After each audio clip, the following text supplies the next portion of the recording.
Salah satu tempat indekos di Palembang disatroni pelaku pencurian sepeda motor. Aksi pelaku ini terbilang nekat, lantaran pelaku mencuri motor korban dengan cara diangkat dan terekam CCTV.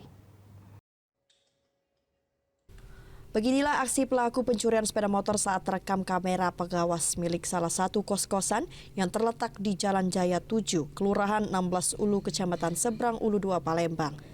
Dalam rekaman CCTV tersebut terlihat pelaku yang sendirian mengangkat sepeda motor milik korban, Sarmela, 23 tahun, yang merupakan salah satu penghuni kos. Korban baru mengetahui kalau motornya dicuri saat korban hendak pergi kerja pada pagi harinya.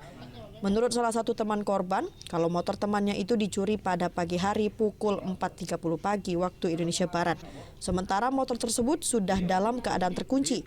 Dari rekaman CCTV tersebut, pelaku menjalankan aksinya sendirian. Tahunya kan ini apa namanya tuh hilangnya tuh subuh. Jam sekitar Lah siangnya baru tahu. tahu. Iya. Tapi kita pas itu dicek CCTV ada dia nono. Ada kak kalau CCTV. Sepeda motor ditaruhnya di mana kira-kira? Di sini, sekitaran sini lah. Di sini nah. Di apa?